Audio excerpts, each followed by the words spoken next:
On the left, Pena. Ooh, Infect. Exciting. Ichorchlormere, Blighted Agent, Elvish Spirit Guide, Glistener Elf. He has terrible handwriting.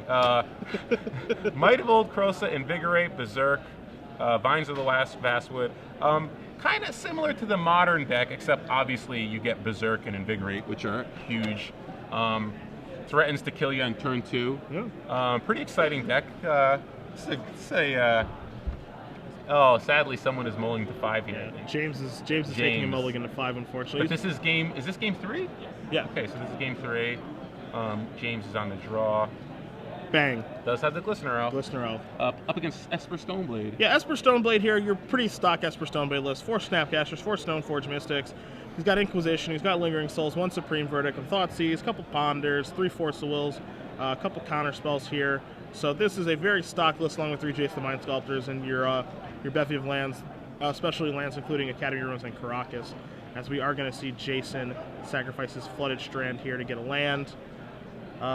We are, of course, in a sideboarded game, seeing if he has any kind of tech against Infect. You see a Plains here. Well, he's got 4 Swords to Plowshares, which that's a start. It's usually good enough. He's also got Force of Will. Playing around Vines of the Vastwood. Smart, I think. Just get that thing out of here. Yeah. Especially when you're putting mulligans to 5. I mean, maybe I don't know if that should make a difference or not, but. I mean, he has that Force of Will, so he could have countered the Vines. We know James does actually have a Vines of the Vastwood, but let's see what else he has here. Ichorchlormere. Opponent says, Moment. I'm going to cast Brainstorm. I'm going to respond to your Ichorchlormere with a Brainstorm, see if I can find a way to deal with that thing. Maybe Force of Will that, but keep in mind that there is that Inkmoth Nexus. That was what James played for as his land for the turn. Excuse me. Yes, and does Jason have Wasteland to deal with that?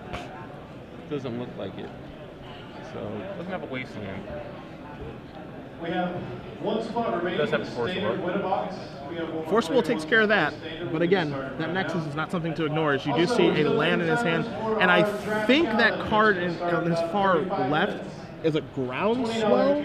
Is that what I see? Does not have Groundswell in his deck. His Ranger's Guile, Might of Old Krosa, Invigorate, Berserk, Vines of the Vastwood as his pump, and he has 2 Ranklers. Okay. So those are his pump spells. So it's a mulligan to 5. Let's see if James can get there. Misty Rainforest sacrifice here for James. Gonna search out a basic forest. That's not the alternate art for Dryad Arbor. Tricky new Dryad Arbor.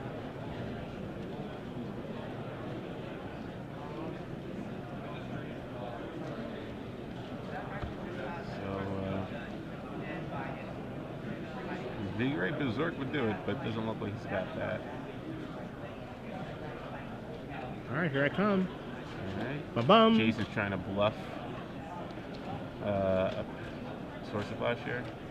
Could have a Snapcaster Mage too. And he is just going to take 1 Infect. So he has a Brainstorm. He has 2 Brainstorms. 2 Brainstorms. So, pretty good, especially with the Flooded Strand. I believe he drew a Snapcaster.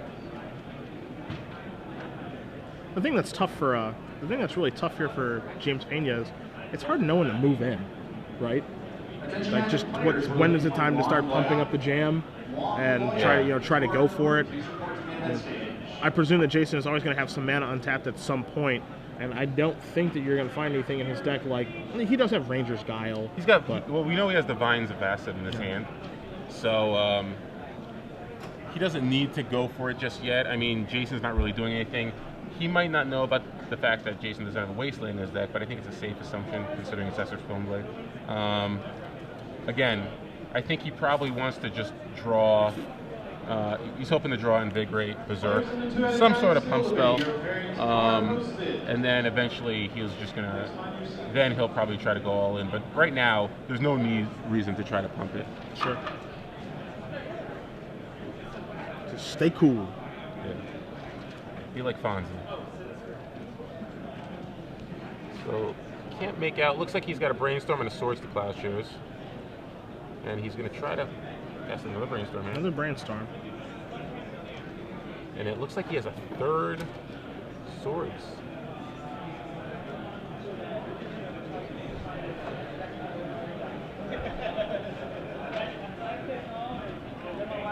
And he's going to try to end the turn path, and he has a range guy for as the Vast Divines for it. So my creature is safe for now.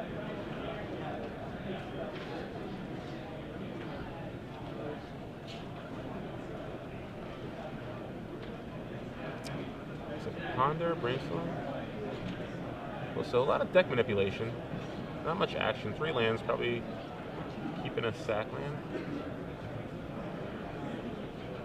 Sacking it or just shuffling it. So he's keeping a sack land, playing it, probably going to sack it, then Brainstorm at the end of James' turn.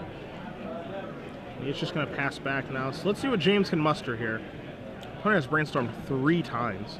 Looks like he might have another Vines. Alright, activate this. Here I come. Sacrifice the Flooded Strand.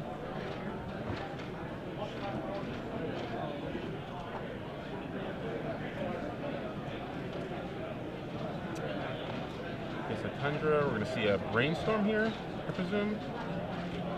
Leaving up the Tundra and the Plains. Because I believe he has another path to exile, Source of Plowshares. Can't quite make it out.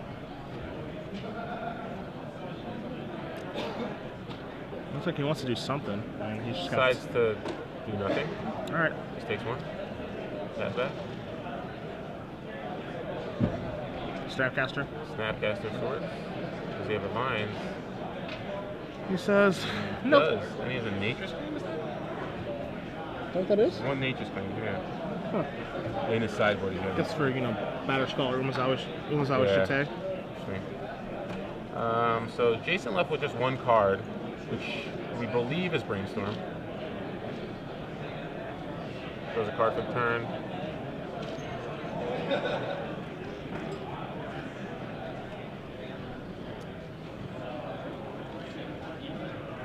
Here comes Snappy. Gonna knock James down to 18. And it looks like Jason's gonna try to turn the tide on his end now.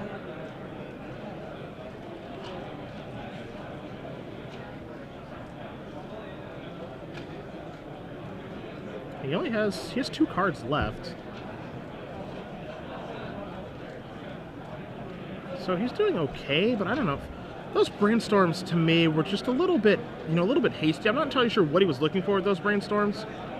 He definitely didn't maximize the value he got out of those Brainstorms, but at the same time,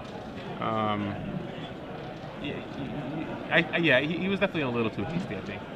I don't think you need to go crazy just yet.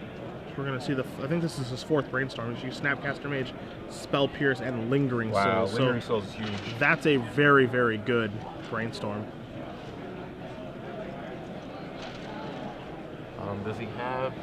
I think the last card's a Snapcaster, so my guess is he takes it, tries the Snapcaster, path the... Actually, I'm not even sure you want to do that. I mean, you have Lingering Souls now. Just take it. Just take the hit.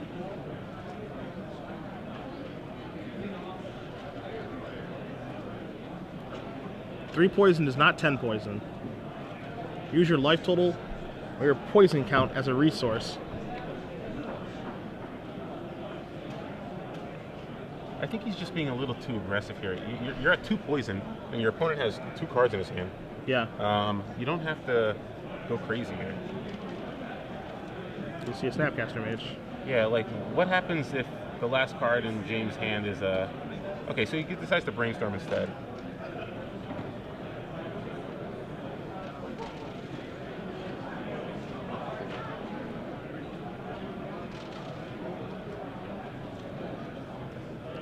Players, take the draw. We're going to get a Lingering Souls here. Attack for 4.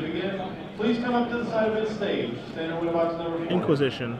He's going to see the party, just a Nature's Claim. Yeah, Nature's Claim and a Verdant Catacombs, so take that. Leave you with your land. Know that the only thing that matters right now is just that Inkmoth Nexus. And that's not doing all that much. And Lingering Souls is going to make it do a whole lot less. Yeah. So looks like James is going to need a runner, invigorate Berserk here Yeah. to have a chance. Something of that level is what he's going to need.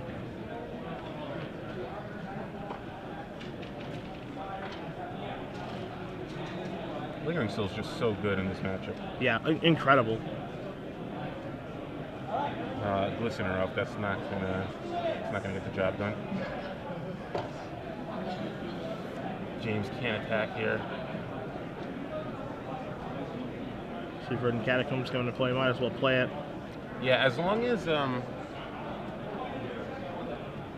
Jason flashes back the Lingering Souls, I believe he's going to have enough to attack this turn and block both creatures, and pretty much be out of range. He also has a Stoneforge Mystic, so game looks pretty much locked up on Jason's side of the board. He's going to attack with everything, and then he's going to play a Stoneforge Mystic and flashback Lingering Souls. He's dropping James down to 8, so he's threatening lethal pretty much next turn. If he gets a Jitte here, then you can pretty much expect the game to be over. Yep. And that's exactly what he's going to get. Flashback Lingering Souls, and James really doesn't have an answer with no cards in his hand. Yeah. There's a chance that he actually does end up playing the Jitte this turn, but I agree with you. It should be flashback Lingering Souls, and then following turn Jitte plus equip, attack, and get it over with. If James drew, he has Echoing Truth in his deck to deal with the tokens, but again, it's really just not enough. Yeah. Especially because Jason has a Jitte now. Potential legacy players. At starting the round, active player finishes your turn and proceed to the 5 turns. Once again, legacy players that starting the round. Ichor Yep. So Ichor Chlormere comes in. He's going to pass back here. Doesn't really change too much. Going to need to block both the Snapcaster Mages. But with no cards in James's hand, Jason could clearly just cast the Jitte, equip it to one of his creatures, and then just swing in with all his creatures. Yeah. Charles Campbell, your pen is ready for you. Please come up to the sideline stage. Puts on a flyer. So everything comes in. James is likely going to lose all of his creatures in this attack. And with no cards in his hand, Jason should be able to win next turn.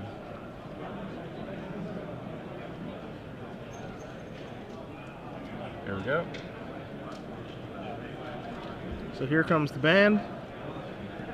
There will be some blocking, of course, as James does not want to die this turn, but the writing is basically on the wall. James is going to come to that realization in just a moment as well. You can see Jason sitting pretty right now. Yeah, you might as well attack with the Stoneforge too. I don't know why you hold it back. You're going to see Inkmoth Nexus fire up here. I'm going to put that in the graveyard. So it goes down to 1. Yeah, it goes down to 1. It's 2 counters.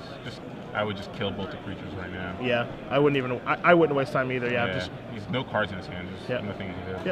Yep. Kill both of those, and there isn't a draw in the world that can get you out of this one. And again, if he attacks with the sack Verdant Catacomb to the last point of damage. Fair enough. So that is game, and not as exciting as I was hoping for. First time I ever saw an Infect deck in Legacy, so hoping for a little more action, but hey, mulligan a 5 will do that too. Yeah, what are you gonna do? You know, it's not dredge. You can't just mull 3 like Dave Thomas. Yeah. And own all the Wendy Wendy's. Masters. Yeah. But we have Jason Starnes winning 2-1 over James Pena and his Infect deck. It's going to move him along to 4-0 this weekend. So good start for him with Esper Stoneblade. Yep. Looks like we're going to be seeing a lot of Esper Stoneblade in the feature match area. Yeah, Esper Stoneblade, the deck that Vidianto Ajaya did win Grand Prix Denver with. It's always going to be a popular deck. You know, this is a deck that has not been pushed out of the format due to Abrupt Decay. You know, your Blue-White Miracles counterbalance deck, that deck has been made a little bit worse because of Abrupt Decay showing up everywhere in both Bug and Jund. You know, being able to destroy counterbalance, no questions asked. But Esper Stoneblade is a deck that is reasonably affected but not destroyed by it, like the Miracles deck is. Yeah, but it's interesting to see